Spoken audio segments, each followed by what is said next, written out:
নমস্কার, আমি সিমরান। আমার নতুন দিনের একটি গল্প দিয়ে তোমাদের সকলকে স্বাগত। আশা করছি সবাই খুব ভালো আছো। আজ সানডে, সকাল এখন 9টা। আমি সুব্রতর জন্য ব্রেকফাস্ট রেডি করছিলাম, কারণ ওর একটু বেরোনোর তাড়া আছে। এখানে আমি 2টো ব্রেড সেঁকে নিয়েছি বাটার দিয়ে, সাথে দিয়েছি একটা ডিম সেদ্ধ, কিছুটা শসা, আর তার সাথে 1 বাটি আম। চলো নিজের জন্য এবার চাটা বানিয়ে নিই। আসলে সুব্রত চা খায় না, সে কারণে আমাকে একার জন্যই চা বানাতে হয়। আর আমি আবার সকালবেলা আর সন্ধ্যাবেলা দুবেলায় চা খাই। চা প্রেমী বলতেই পারো। জানো তো, আমি সাধারণত স্নান করে পুজো করার আগে সেরকম কিছু খাবার খাই না, শুধু চাটাই খাই। চা খেয়ে স্নান পুজো করে তারপরেই আমি ব্রেকফাস্টটা করি। দুজনেই গল্প করতে করতে খেয়ে নিলাম। এবারে চলো ঝটপট আমি স্নান পুজোটা সেরে নিই। ওইদিকে সুব্রতও বেরিয়ে গেছে।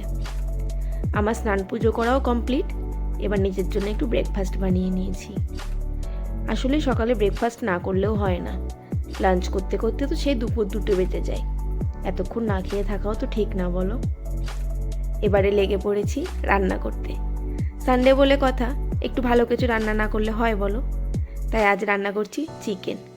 গরম তেলের মধ্যে গরম মশলা, তেজপাতা আর শুকনো লঙ্কা ফোড়ন দিয়ে পেঁয়াজগুলো ভেজে নিই। আমি আলুটা আগেই ভেজে নিয়েছি, সেটা তোমাদের সাথে ভিডিওতে আর শেয়ার করা হলো না। এদিকে মশলা কষানো প্রায় রেডি, চিকেনটাও দিয়ে দেওয়া হলো। এই যে দেখো, এবারে আমার রান্না একদম কমপ্লিট।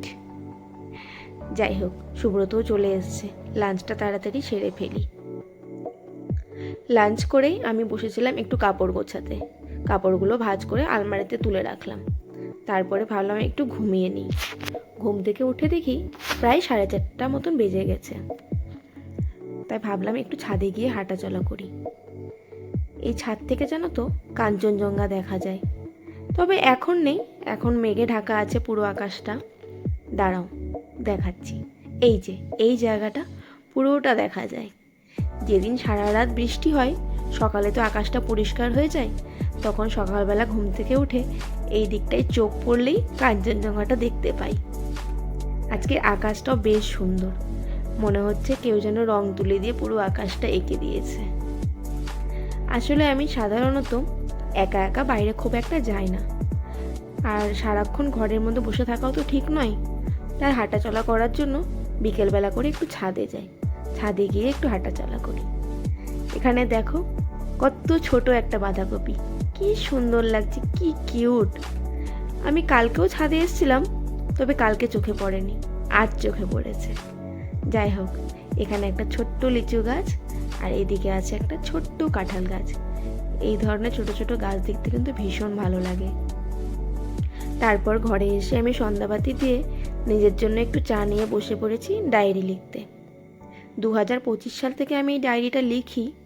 এটা এখন অভ্যেস হয়ে গেছে বলতে পারো।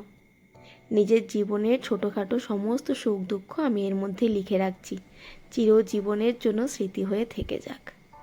দেখো, এখানে আমি কিন্তু লিখেও রেখেছি, একান্তই আমার ব্যক্তিগত, সুতরাং আমার অনুমতি ছাড়া কেউই এটি খুলে দেখবেন না। যাই হোক, সবাই খুব ভালো থেকো। দেখা হবে আবারও নতুন দিনের একটি গল্প নিয়ে। আজ আসছি, বাই।